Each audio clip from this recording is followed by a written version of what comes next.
Olá pessoal, tudo bem?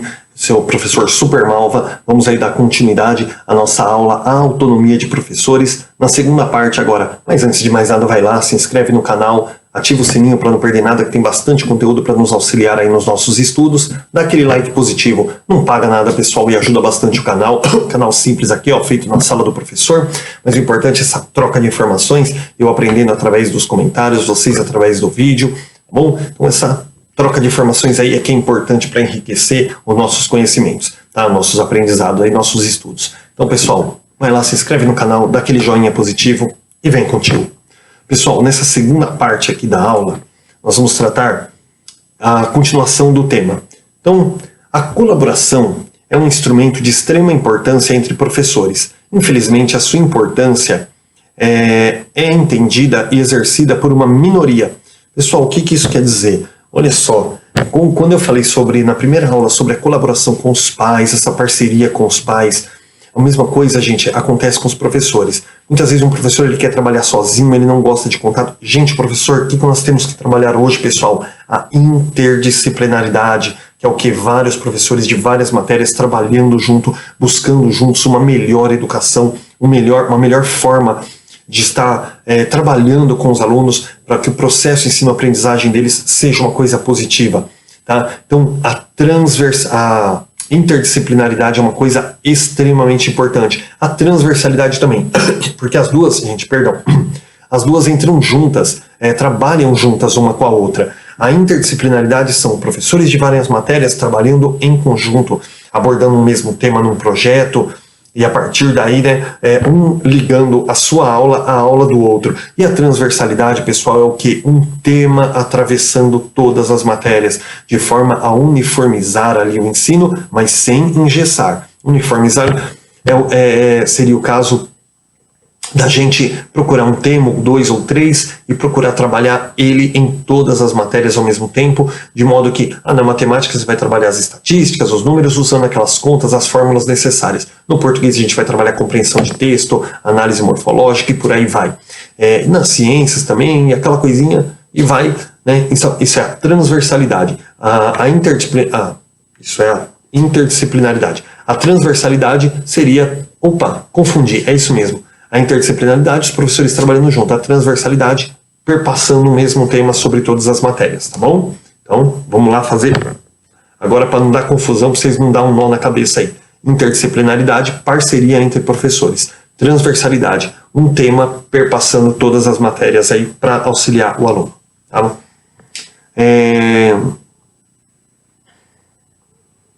Mudanças, pessoal, elas são essenciais para a colaboração, muitas vezes sendo responsáveis pela formação de novos conhecimentos. Então, uma coisa que a gente fala, tem um livro muito legal chamado Quem Mexeu no Meu Queijo. E esse livro, gente, ele é muito importante, ele é muito bacana, ele está aqui na minha estante, mas eu não vou achar ele agora, mas ele é muito legal. Então, o livro Quem Mexeu no Meu Queijo, pessoal, ele fala muito sobre uma empresa e depois fizeram a versão de jovens, onde falava sobre mudanças na escola. Entrou um negocinho no olho aqui. Então, assim, Quem Mexeu no Meu Queijo, ele falava sobre funcionários chegando numa empresa e de repente tinha algumas coisas lá que tinham mudado, umas mesas, uns setores, quem trabalhava num andar foi parar em outro, e aí o pessoal ficou muito irritado porque achou que aquilo ali ia prejudicar o trabalho dele e tal. Bom, gente, para resumir a história, teve funcionários ali que se adequaram à mudança e falou, bom, já que tem que mudar, vamos mudar e vamos tocar o enterro, né?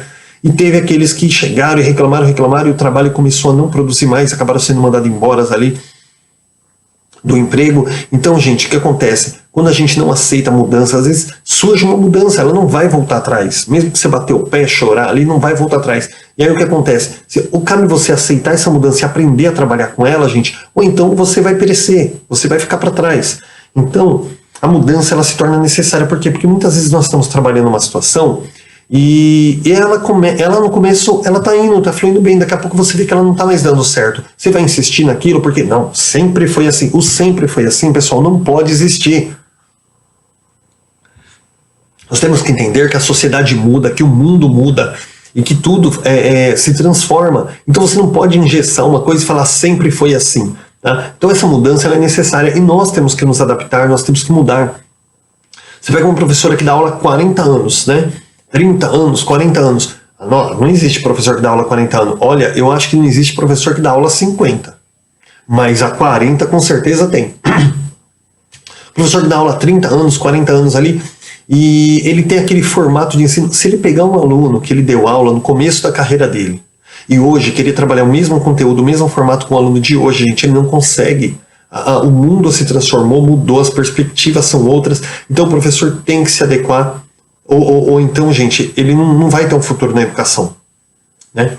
E as mudanças, gente, elas são muito mal vistas pela maioria das pessoas, principalmente os professores tradicionais que falam assim, eu não vou fazer, quero ver quem vai me fazer, e aí ele começa a destoar do demais coisa da educação e cada vez ele vai se tornar um professor pior, cada vez o trabalho dele vai fluir menos. Tá? Então nós temos que nos adaptar a novas mudanças e buscar entender essas mudanças e nos adequar a elas, de modo a que a educação seja sempre o foco e a educação, o aprendizado do educando não seja prejudicado e, pelo contrário, que ele seja enriquecido e melhorado. Tá? Ô, pessoal, deixa eu só colocar o carregador aqui antes que a gente fica na mão.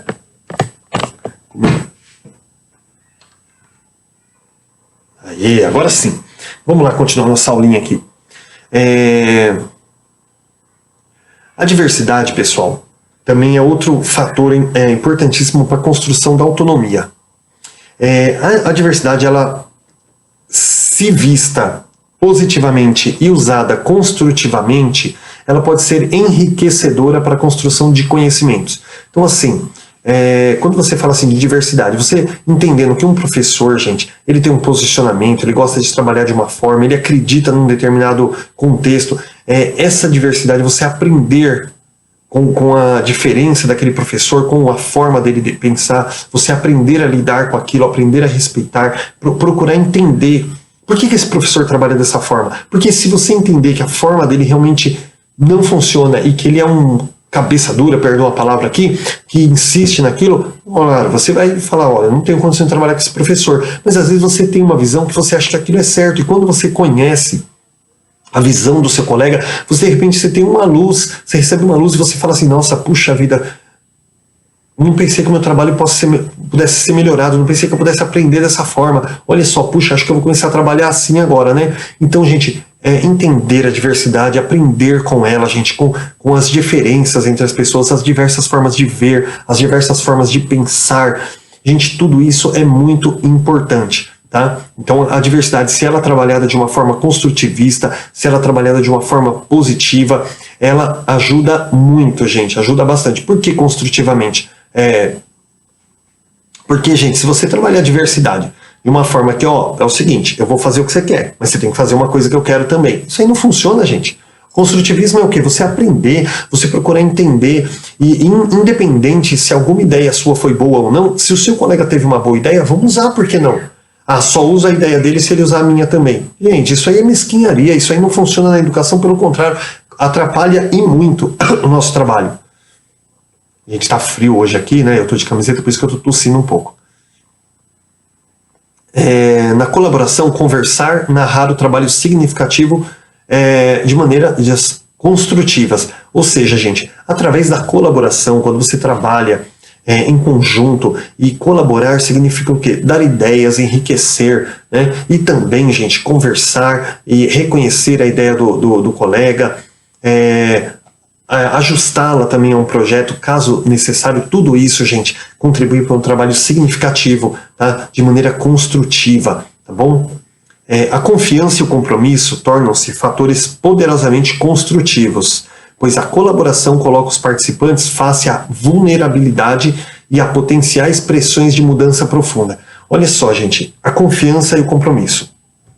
A gente começou a primeira parte dessa aula falando exatamente sobre confiança, né? Quando os pais confiam no professor, eles conseguem sentir que o filho deles está sendo bem cuidado, está sendo bem assistido, está sendo bem ensinado ali pelo professor. Gente, esse vínculo de confiança dos pais faz com que o aprendizado do aluno progrida muito mais. Por quê? Porque o pai confiando no professor, ele vai aprovar tudo aquilo que o professor fizer. Ele vai entender que aquele professor está fazendo o que é melhor para o seu filho. E entre os professores, os profissionais da educação, também tem que existir esse círculo de confiança, esse círculo de compromisso, gente. Ele é um fator importantíssimo, porque quando você confia num colega seu, mesmo que você não consiga entender direito a ideia dele, você abraça ela, porque você fala, não, aquele professor, ele é muito bom, ele é muito comprometido. Se ele está tendo uma ideia dessa, com certeza ele passou horas decidindo, pesquisando aquilo, buscando. Então, assim, mesmo que eu ainda não entendi, eu vou abraçar para a gente não perder tempo no projeto.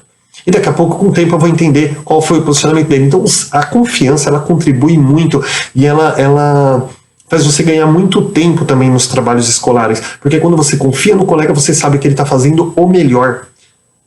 Mas não é necessariamente o melhor da matéria, mas ele está fazendo o melhor que ele pode. Então você pode contribuir, aí entra a colaboração. Você pode contribuir para melhorar ainda mais o projeto dele, tá? Então, gente, é muito importante essa confiança, né, e o compromisso nas atividades em conjunto. Assim, quando eu falo aqui que a colaboração coloca os participantes face à vulnerabilidade e a potenciais pressões de mudança. Quando fala de vulnerabilidade, a gente quer dizer o seguinte, quer dizer que quando você confia, quando você colabora com alguma coisa, você dá uma ideia legal, o seu colega, às vezes, ele tem aquela coisa assim, ele tem aquela mania, eu já trabalhei com muita gente assim também, que a pessoa chega e fala assim, não, é isso aqui, não quero que muda, tem que ser desse jeito e tal. E aí, gente, o que acontece? Quando você vai lá, dá uma sugestão positiva, aquele colega olha assim, aí ele isso aqui pode melhorar meu projeto, já não vai mais ser meu, mas ele vai entender que não vai levar só o nome dele, mas vai ser um bom projeto, vai ser um melhor projeto. Então ele baixa a guarda, porque você fez aquela colaboração de uma forma construtivista, mostrando para ele que aquilo pode melhorar. Então isso é a vulnerabilidade, você desmonta aquela posição dele de que não, eu sou o rei do mundo, aquela coisa, e você começa a mostrar para ele que aquilo pode melhorar, e isso gera aquela pressão da mudança nele, né? Puxa, eu queria que meu projeto fosse redondinho, que eu mostrasse que eu sou o bambambam, e na verdade tem coisas ali que eu não pensei que pode enriquecer o projeto, e aí, pô, vou ter que aceitar, e ele vai mudando ali, e aos poucos ele vai percebendo que o trabalho em conjunto flui muito melhor. A valorização de cada participante é um poderoso fator central na colaboração. Colaborar, aqui está escrito separado, pessoal, colaborar, sugere uma mudança de padrões verticais de liderança e poder para padrões horizontais de liderança partilhada e relações simbióticas de apoio. Olha só, isso está dentro do que a gente acabou de falar aqui. A valorização, quando você valoriza a contribuição de um participante, você vê que tem um colega seu que ele quer dar a sugestão dele, quando você valoriza essa sugestão, quando você aceita ela, gente, isso, você sai de uma verticalidade ali, onde você determinou o projeto e os demais colegas têm que seguir. Não, nós vamos começar agora a trabalhar numa linha horizontal, onde todos são responsáveis pelo projeto, onde todos são protagonistas do projeto, onde todos são coadjuvantes do projeto, onde todos falam a mesma língua, cada um fazendo a sua parte, o projeto vai sair maravilhoso, tá? Lembrando que o único protagonista da educação, é o educando, pessoal. Então, assim, você não pode pensar que um professor é melhor do que o outro. Gente, não é o professor que tem que aparecer no projeto, é o educando, tá? Então, essa valorização da contribuição de cada colega, ela gera, sim, gente, é um poderoso fator, porque colaborar, quando você colabora com alguma coisa, quando você aceita uma colaboração, isso tira essa verticalidade da execução de um projeto e coloca a coisa de horizontal, onde cada um fazendo a sua função, o projeto vai até as nuvens.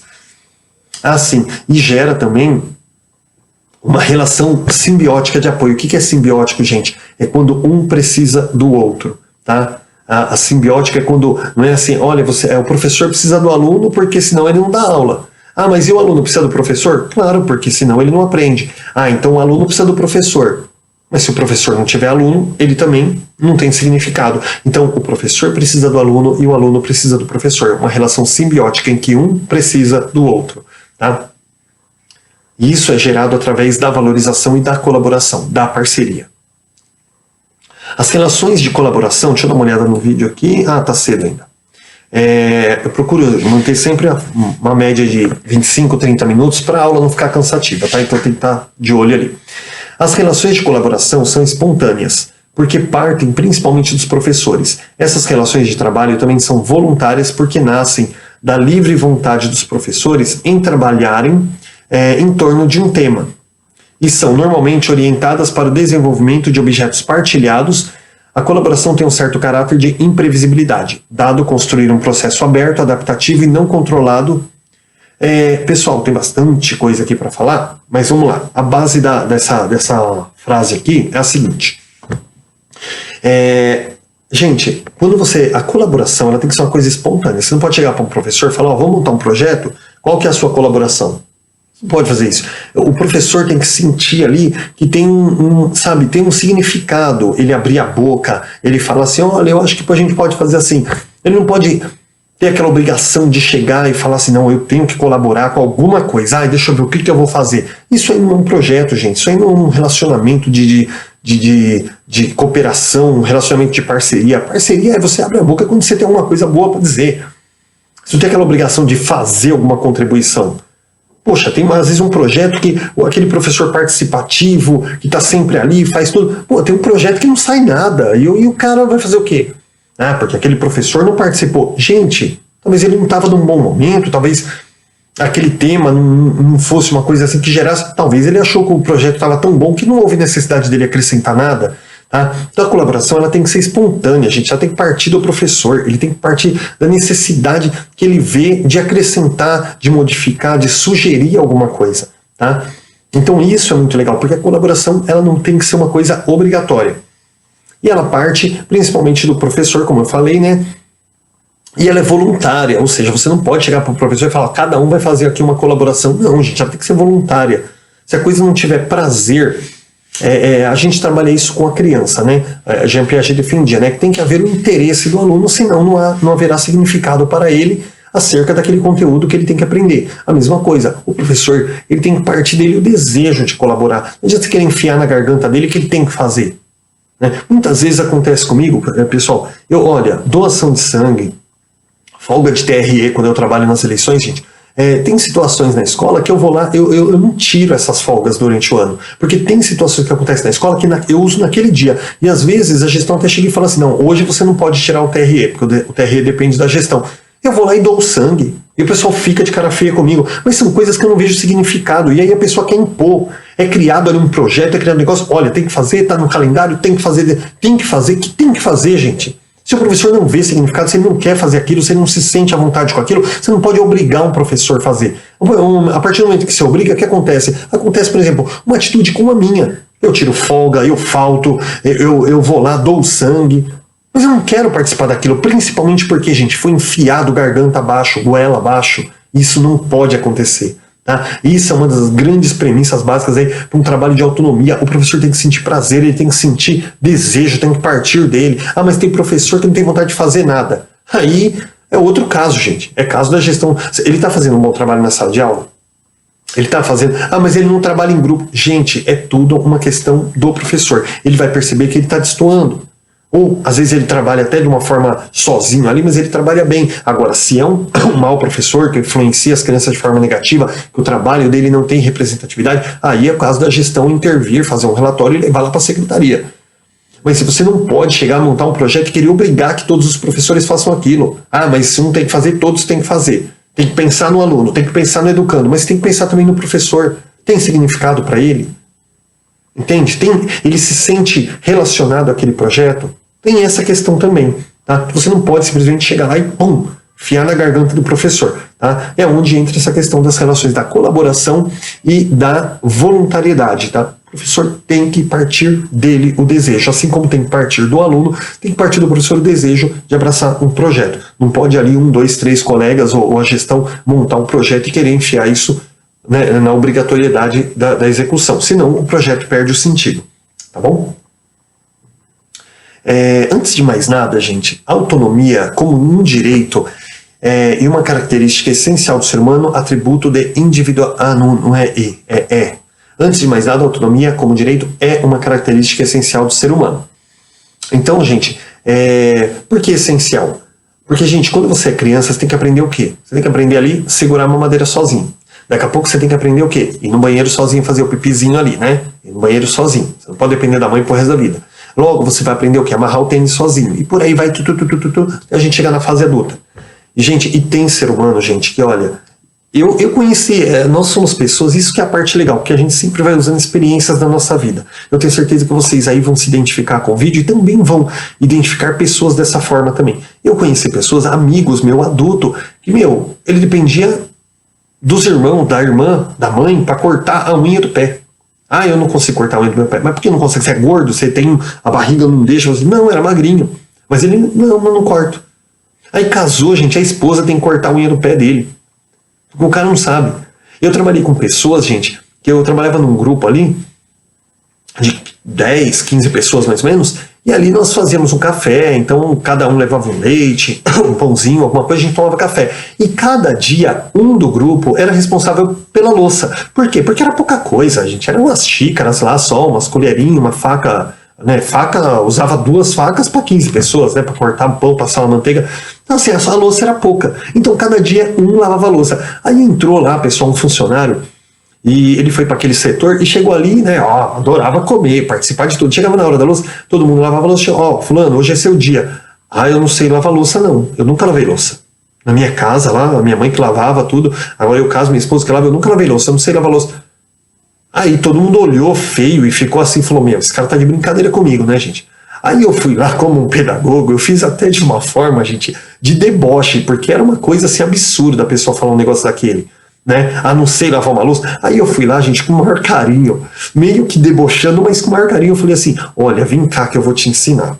Você vai pegar aqui, pega a buchinha, põe o detergente, aí você pega aqui, passa uma aguinha para tirar o excesso do café, do leite, passa aqui a buchinha dentro, olha que beleza, fora, aqui onde a gente põe a boca para tirar a saliva, Olha, tá vendo a faquinha, Passa um papel toalha antes para tirar o excesso da manteiga, para não engordurar muito a buchinha. Agora vem aqui na buchinha, tal.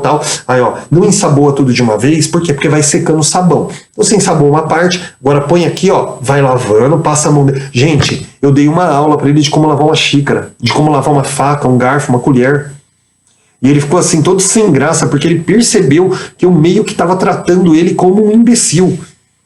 E porque era um adulto formado com quase 40 anos de idade. E aí ele ficou sem graça, foi lá, lavou aquela loucinha assim, ficou assim. Quando foi no dia seguinte, ele viu que não precisou pedir para ninguém, que a pessoa falou, hoje é meu dia. Aí no outro dia, hoje é meu dia. Aí no outro dia, hoje é meu dia. Então ele percebeu, quando chegou a segunda vez dele lavar a louça, ele já foi direto. E ele falou, eu não posso passar vergonha de novo. Então, olha só, gente, às vezes...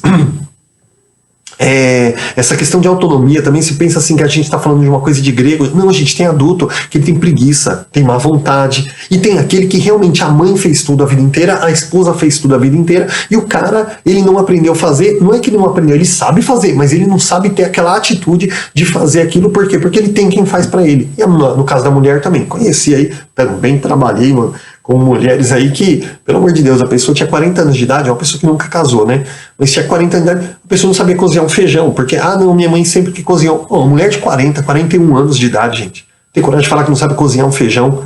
Mas porque é mulher? Não, eu sou homem, eu aprendi. Depois que eu casei, minha esposa sempre trabalhou aí em duas redes, redes municipal, rede estadual. Então, assim, eu aprendi a cozinhar feijão, aprendi a cozinhar arroz, aprendi a fazer bolo, aprendi a fazer um monte de coisa, porque a gente tinha que ajudar.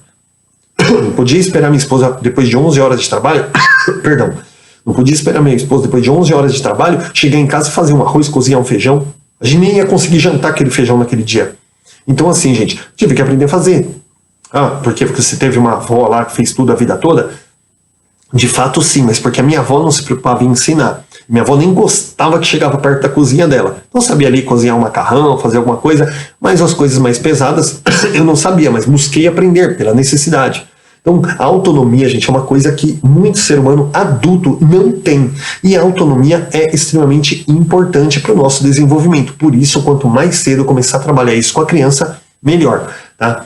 Então, assim, aqui está falando que a autonomia, antes de mais nada, é uma característica essencial do ser humano. Ou seja, é uma coisa que todo ser humano possui, tem uns que não possuem autonomia. Mas sabe ali, claro, se vestir sozinho, pentear o cabelo, escovar os dentes, mas tem coisas que a pessoa não tem autonomia nenhuma. Se ela não depender de uma aprovação ou de uma ajuda ali, não sai do lugar, tá?